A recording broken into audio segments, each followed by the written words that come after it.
Bismillahirrahmanirrahim. Assalamualaikum warahmatullahi wabarakatuh. Alhamdulillah. Alhamdulillahilladzi arsala rasulahu bil huda wa dinil haqqi litimma makarimal akhlaq. Liyuhyin nasa hayatan thayyibatan fi hadid dunya wa fil akhirah. Asyhadu an la ilaha illallah wa la syarika lahu wa asyhadu anna Muhammadan abduhu wa rasuluh. Allahumma shalli wa sallim wa barik ala Muhammad wa ala alihi wa sahbihi ajmain. Amma ba'du. Qala Allah Ta'ala, a'udzu billahi minasy syaithanir rajim. Bismillahirrahmanirrahim. Ya ayyuhalladzina amanu taqullaha haqqa tuqatih wa la tamutunna illa wa antum muslimun. Wa qala kullu nafsin dha'iqatul maut wa innama tuwaffawna ujurakum yaumal qiyamah. Faman yuhziha 'anil nari wa adkhilal jannata faqad faz. Wa mal hayatud dunya illa mata'ul ghurur. Wa qala walikulli ummatin ajal. Fa idza jaa ajaluhum la yastakhiruna sa'atan wa la yastaqdimun. Shadaqallahul azim.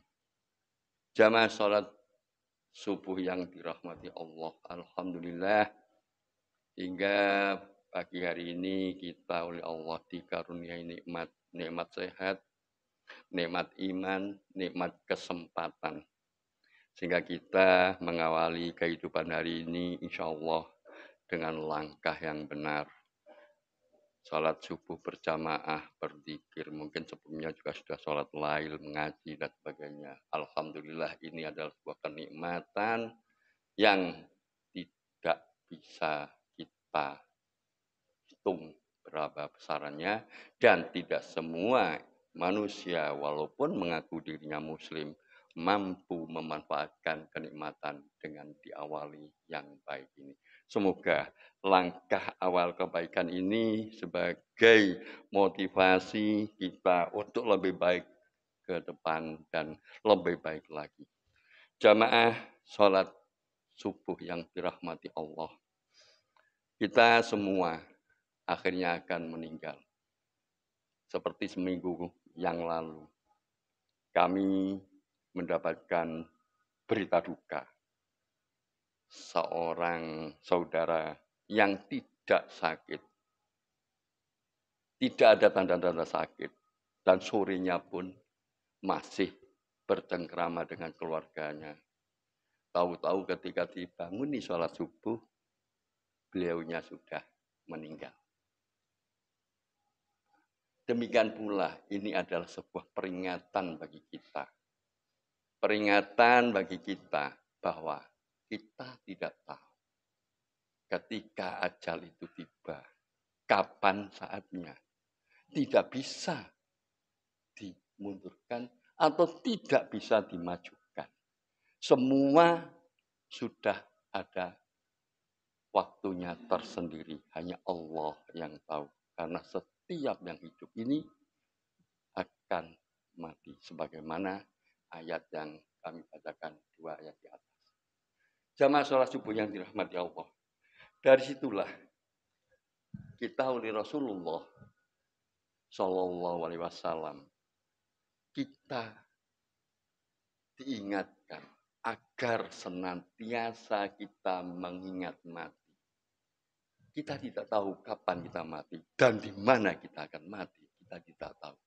Oleh Rasulullah diingatkan sebagaimana di dalam hadisnya, aksiru dzikra hadimil ladat. Perbanyaklah mengingat pemutus kelezatan. Jadi hadim, pemutus kelezatan ya. Jadi mati itu disebut hadim karena di situ ada unsur dari merasakan kenikmatan menjadi tidak ada lagi. pemutus kenikmatan. Kemudian juga Rasulullah SAW mengingatkan bahwa kita benar-benar di dalam hidup ini harus punya kecerdasan tersendiri. Bagaimana kita memanage hidup kita ini, bahwa kita harus punya bekal. Kita mengingat mati, kita mempersiapkan bekal kelak di akhirat. Kami bacakan hadisnya. An Ibni Umar annahu qala kuntuma ma Rasulillah sallallahu alaihi wasallam faja'ahu rajulun minal ansor fasallama ala nabi sallallahu alaihi wasallam thumma qala ya Rasulullah ayyul mu'minina afdal qala ahsanuhum khuluqa qala fa ayyul mu'minina yasu qala aksaruhum lil mauti dzikra wa ahsanuhum lima ba'dahus tidada ulaika akyasu. Dari Ibnu Umar, ia berkata, aku pernah bersama Rasulullah SAW. Lalu seorang Ansor mendatangi beliau. Ia memberi salam dan bertanya, wahai Rasulullah, mukmin manakah yang paling baik? Beliau bersabda, yang paling baik akhlaknya. Lalu, mukmin manakah yang paling cerdas? Beliau bersabda, yang paling banyak mengingat kematian dan yang paling baik dalam mempersiapkan diri untuk alam berikutnya. Itulah mereka yang paling cerdas. Hadis riwayat Ibnu Majah oleh Syekh Al-Albani dinyatakan hadis ini hasan. Jadi kita akan menjadi orang cerdas tatkala kita bisa memanage bahwa kita perlu membekali diri kelak tatkala mati untuk menuju kehidupan yang abadi di akhirat. Ini yang harus benar-benar. Dengan demikian apapun yang kita lakukan senantiasa merupakan amal soleh yang merupakan pundi-pundi yang kita persiapkan untuk kelak kehidupan kita di akhirat. Karena itulah Allah melalui firman-Nya sudah mengingatkan kepada kita, alladzi khalaqal mauta wal hayata liyabluwakum ayyukum ahsanu amala wa huwal azizul ghafur, yang menjadikan mati dan hidup supaya dia menguji kamu. Siapa di antara kamu yang lebih baik amalnya, dan dia maha perkasa lagi maha pengampun. Kalau kita lihat di dalam tafsirnya, Asyuti berkata mengenai ayat ini, yang dimaksud orang yang paling baik amalnya adalah yang paling banyak mengingat kematian dan yang paling baik persiapannya menjelang kematian. Ia pun amat khawatir dalam menghadapinya. Jadi jelaslah dengan mengingat kematian kita akan memetik manfaat. Yang pertama, dengan mengingat kematian, ya, termasuk ibadah tersendiri. Kenapa dikatakan ibadah tersendiri? Bukankah Rasulullah SAW sudah bersabda, aksiru zikroha zim ladat, aksiru zikroha zim ladat. Perbanyaklah mengingat pemutus kelezatan. Kita mengingat kematian berarti mengamalkan sunnah Rasul. Dengan mengamalkan sunnah Rasul berarti kita mendapatkan pahala. Mengingat kematian bahwa kita akan mati. Itu bagian daripada ibadah. Kemudian, dengan kita mengingat mati, maka akan membantu, mempermudah kita untuk khusyuk di dalam sholatnya. Karena kita dengan mengingat kematian belum tentu mampu melaksanakan sholat lagi yang akan datang. Barangkali sholat yang kita lakukan ini adalah sholat yang terakhir.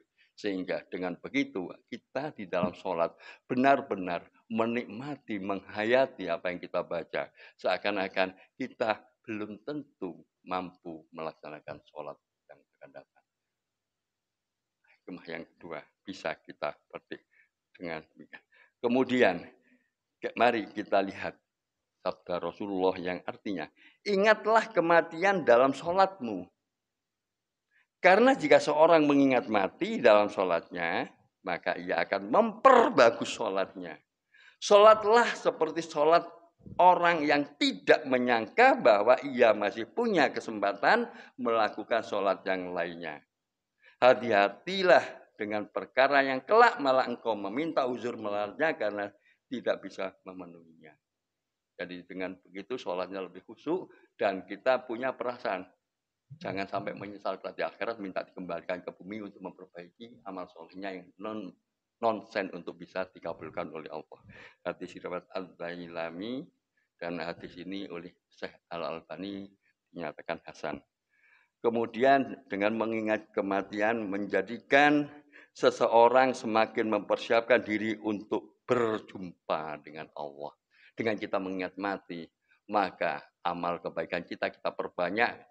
Segala langkah-langkah yang mampu memberikan pundi-pundi amal soleh sebagai bekal kalau kita tatkala menghadap Allah sebagai pertanggungjawabannya, maka kita akan mudah dan ringan. Demikian sebaliknya kita dengan kuat mencegah hal-hal yang akan membuat keburukan dan merusak amal pahala kita mampu menghindari. Insya Allah dengan mengingat kematian ini akan bisa kita lakukan.